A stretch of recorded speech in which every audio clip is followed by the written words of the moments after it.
Hai gorgeous, welcome to my place. Terima kasih sudah mengklik video ini. Masa Abigail adalah masa-masa terindah. Masa-masa di mana pertama kalinya mereka akan mengenal rasa suka pada lawan jenis. Masa-masa terindah ini merupakan masa paling rentan bagi para orang tua. Banyak hal yang bisa terjadi, banyak peristiwa yang akan dilalui. Seperti yang terjadi dalam kisah kali ini, tentang satu keluarga yang akan menjalani hari-hari tersuram dalam hidup mereka akibat percintaan dua Abigail. Nggak pakai lama? Watch. Alicia Kozakiewicz, seorang gadis muda mandiri dan sedikit pendiam. Dia tidak memiliki banyak teman dan hanya bergaul dengan beberapa orang sahabat. Alicia yang bercita-cita ingin menjadi model, sangat suka berfoto dan menyimpannya di dalam album. Ayahnya Charles Kozakiewicz bekerja sebagai sales di sebuah perusahaan, sedangkan ibunya Mary seorang ibu rumah tangga yang sangat perhatian. Bagi mereka, Alicia merupakan putri yang sempurna. Sebagai anak bungsu, Alicia bersikap sangat baik. Dia tidak pernah menyusahkan orang tua serta abang satu-satunya. Dia memiliki segalanya. Orang tua yang mencintainya, saudara laki-laki yang memujanya, dan masa depan cerah yang menantinya. Di tahun 2001, Charles memberikan kedua anaknya hadiah berupa komputer dan internet, dan abangnya memperkenalkan Alicia pada game online. Walaupun Alicia tidak tertarik pada game, dengan segera dia menemukan sesuatu yang lebih seru. Alicia lebih suka chatting online yang memungkinkan untuk orang-orang dari belahan dunia manapun untuk saling ngobrol. Hingga satu waktu, dia bertemu dengan seorang cowok di Yahoo Messenger dan dengan cepat mereka saling naksir. Mereka ngobrol setiap hari, bahkan saat sedang mengerjakan PR dan saling berbagi cerita tentang kehidupan sehari-hari, bahkan curhat atau mengadu tentang orang tuanya. Cowok itu akan selalu menghiburnya dan memberinya support. Komputer yang digunakan Alicia berada di ruang tamu yang memungkinkan bagi anggota keluarga lain untuk melihat apa yang sedang dilakukannya. Untuk menghindari pengawasan, dia mulai chatting di tengah malam saat semua keluarga telah tidur. Hal ini berlangsung selama setahun. Alicia adalah seorang gadis muda yang sedang berbunga-bunga seakan telah menemukan belahan jiwanya. Perlahan, pembicaraan mereka berlanjut dengan saling berjanji untuk segera bertemu di dunia nyata. Namun yang menjadi masalah, Alicia masih Abigail dan dia tahu bahwa orang tuanya tidak akan mengizinkan untuk bertemu teman online yang dari antah berantah. Saat Alicia menceritakan hal ini pada teman-temannya, mereka memiliki sebuah saran dan bagi Alicia, saran ini sangat sempurna. Dia akan menyelinap keluar rumah di malam tahun baru agar bisa bertemu dengan kekasihnya. Malam itu, di tanggal 31 Desember 2001, keluarganya sedang mengadakan makan malam bersama. Tepat sebelum pencuci mulut dihidangkan, Alicia berpamitan pada ibunya dengan alasan tidak enak badan dan naik ke kamarnya. Orang tuanya mengira bahwa Alicia sedang berbaring sebentar dan akan kembali turun untuk bergabung. Namun pada saat itu, Alicia yang berhasil keluar rumah sedang berlarian di jalanan untuk menemui sang pujaan hati. Dia sangat penasaran ingin segera sampai dan menduga akan diberi hadiah karena sang kekasih memilih untuk bertemu di malam tahun baru. Ketika berada di tengah jalan yang gelap, tiba-tiba Alicia tersadar bahwa apa yang dilakukannya sangat berbahaya. Dia berdiri sendirian dalam gelapnya malam untuk bertemu seseorang yang belum pernah dilihatnya, dan dia memutuskan untuk segera kembali pulang.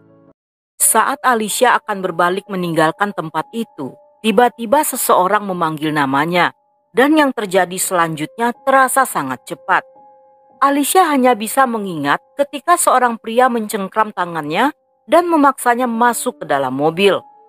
Alicia ketakutan dan merasa cemas ketika menyadari pria yang duduk di sampingnya sangat jauh dari apa yang ada dalam bayangannya. Si pria bukanlah pemuda tampan seperti deskripsinya selama ini, melainkan seorang pria dewasa, bertubuh tambun, dan berpenampilan kumal. Sementara itu ketika hidangan makan malam telah selesai, Abang Alicia memanggilnya, tetapi kamar dalam keadaan kosong. Hal tersebut membuat keluarganya cemas dan melapor pada polisi. Namun polisi menanggapi dengan santai dengan mengatakan bahwa kemungkinan Alicia sedang bermain di rumah temannya dan akan pulang besok pagi. Hal tersebut tentunya dibantah Charles yang mengatakan bahwa Alicia anak yang pemalu serta jarang keluar rumah pada saat hari gelap. Ketika Charles menyatakan kecurigaannya tentang predator online, polisi pun segera datang ke rumahnya untuk memeriksa komputer. Hingga keesokan paginya Alicia belum kembali dan saat polisi tidak menemukan sesuatu yang mencurigakan dari komputer, mereka pun memasang poster orang hilang untuk menemukan Alicia. Sedangkan Alicia selama dalam perjalanan berusaha menarik perhatian penjaga tol dengan menangis histeris. Namun sayangnya penjaga itu tidak mendengarnya. Setelah berkendara selama 5 jam, Alicia merasa pusing. Semua yang terjadi seperti berputar sangat cepat dan tiba-tiba saja dia telah berada di basement dalam kondisi dirantai. Pria yang berdiri di depannya tersenyum jahat dan mengatakan Alicia bisa menangis atau berteriak sepuasnya karena tidak akan ada yang mendengar suaranya. Dan itulah yang selanjutnya dilakukan gadis itu. Tangisannya segera berubah menjadi mimpi terburuk yang pernah ada.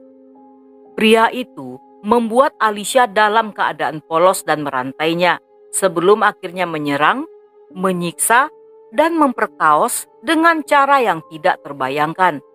Dan yang tergila dari semuanya, dia juga melakukan siaran streaming di forum-forum aneh saat melakukan semuanya sambil mengatakan jika Alicia adalah budaknya. Walaupun Alicia menderita, tetapi gadis pintar ini menyadari jika ingin selamat, dia harus bertahan hidup hingga satu waktu seseorang akan menemukannya. Pada hari keempat, untuk pertama kalinya si penculik memberinya makan dan meninggalkan Alicia untuk pergi bekerja. Dia berjanji akan kembali di malam hari dan mengatakan jatuh cinta pada Alicia. Dan Alicia menyadari jika di malam itu dia akan dibunuh. Dalam masa-masa hilangnya Alicia, FBI melakukan segalanya yang mereka bisa untuk menemukan gadis itu. Hingga beberapa hari kemudian, mereka mendapatkan panggilan dari penelpon anonimus yang mengatakan jika dia melihat seorang gadis yang sama seperti di poster orang hilang telah disiksa dalam sebuah video online. Dia merasa khawatir jika gadis itu akan dibunuh sehingga menghubungi FBI untuk menemukan lokasi gadis itu. Pria itu adalah salah satu penonton video streaming si penculik. Namun karena takut dianggap sebagai kaki tangan, pria itu menelpon dari telepon umum. Untuk membantu FBI, dia memberikan FBI akses username si penculik yang digunakan saat login agar FBI bisa masuk ke akunnya. Di tanggal 4 Januari 2002, tidak butuh waktu lama, FBI menemukan IP address dan lokasi si penculik yang berada di Virginia. Tim khusus yang dikirim ke lokasi menggeledah seluruh rumah tepat di hari keempat Alicia disekap. Alicia yang sendirian di rumah mendengar suara kegaduhan di lantai atas yang membuatnya ketakutan karena mengira si penculik mengirim seseorang untuk membunuhnya. Hingga gadis itu pun bersembunyi di bawah tempat tidur.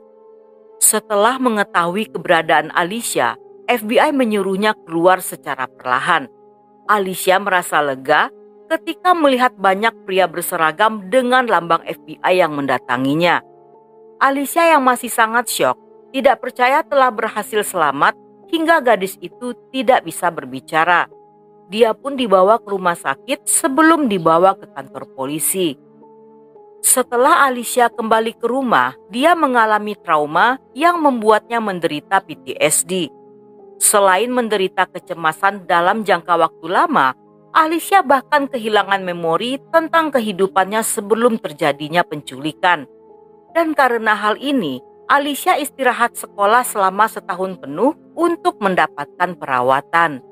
Si penculik ditangkap 1,5 jam setelahnya saat berada di tempat kerjanya setelah penyelamatan Alicia. Dia, seorang programmer komputer berusia 38 tahun bernama Scott William Tyree yang menikah sebanyak 2 kali dan semua berakhir dengan perceraian. Mantan istri pertamanya menggambarkan Scott sebagai pria klasik dengan kehidupan membosankan yang tertarik dengan fiksi ilmiah dan komputer game. Scott tidak pernah bermasalah dengan hukum, tetapi ada fakta yang mengejutkan dari pria ini. Dia memiliki seorang putri dari pernikahan kedua yang berusia setahun lebih muda dari Alicia. Selama liburan musim dingin, sang putri tinggal bersama Scott dan pulang di hari yang sama tepat saat Scott akan menculik Alicia. Setelah terbebas, Alicia masih harus menghadapi cobaan lainnya dengan pergi ke pengadilan. Sekali lagi, dia harus menghadapi semua detail menyakitkan yang pernah dihadapinya. Dan hal itu tentunya sangat berat bagi gadis muda sepertinya. Saat itu dia harus menonton video yang menunjukkan dirinya saat sedang disiksa, serta menegaskan bahwa gadis yang di dalam video itu adalah benar dirinya. Pada September 2003, Scott dijatuhi hukuman penjara selama 19 tahun 7 bulan dan dibebaskan bersyarat pada Februari 2019. Dia ditempatkan di sebuah rumah singgah di bawah pengawasan petugas. Hal ini menimbulkan kegemparan di seluruh Amerika karena pihak penjara memilih rumah singgah yang berada di kota Pittsburgh yang merupakan kota yang sama dengan tempat tinggal Alicia. Masyarakat dan anggota Kongres menuntut agar Scott dipindahkan ke suatu tempat yang jauh dari korbannya. Namun menurut Biro Penjara, pelaku akan dibebaskan di tempat dia diadili. Keluarga Alicia mendesak Biro Penjara untuk menempatkan Scott lebih jauh dari kota mereka. Dan jika Scott tidak dipindahkan, keluarga Alicia berencana untuk pindah dari sana. Namun masalah ini pada akhirnya selesai dengan sendirinya ketika pada Oktober 2019 Scott melanggar pembebasan bersyaratnya. Dia tertangkap basah saat sedang menonton video unyil dan dikembalikan ke penjara selama 2 tahun. Jika hukumannya tidak bertambah, dia akan kembali dibebaskan pada 2021. Namun, hingga saat ini belum ada update terbaru dari Scott. Apakah dia telah dibebaskan atau bahkan masih berada di penjara, beritanya tidak ditemukan di artikel. Alicia yang merasa beruntung bisa selamat, mendedikasikan hidupnya untuk melindungi anak-anak lainnya yang mengalami masalah sama. Dengan melakukan hal ini, serta memiliki tujuan hidup, Alicia bisa mengalihkan dirinya dari tragedi masa lalu. Alicia, yang saat ini telah berusia 34 tahun, bekerja sebagai pengacara dan melindungi anak-anak yang menderita di tangan para penculik yang kejam. Dia juga membuat proyeknya sendiri yang membantu para Abigail agar memahami semua bahaya yang mengintai di media sosial.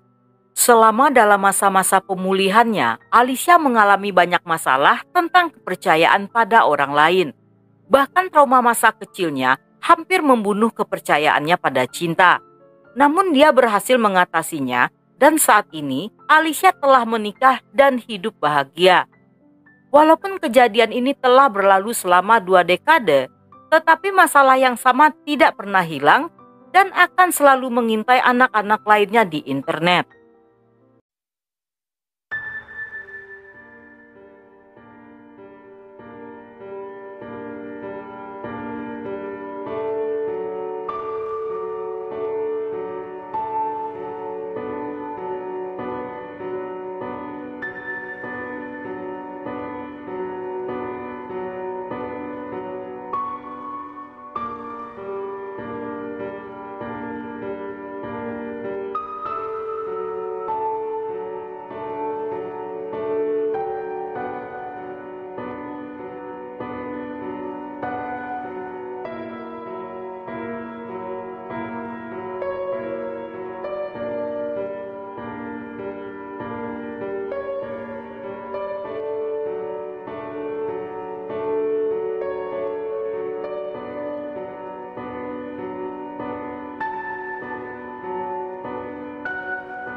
Dan sampai di sini dulu cerita kita kali ini. Semoga kalian suka dengan ceritanya. Jangan lupa subscribe, like, komen, dan share sebanyak-banyaknya ke media sosial kalian. Dan buat kalian yang masih betah hingga akhir, thank you, love you, have a nice day, and then see ya.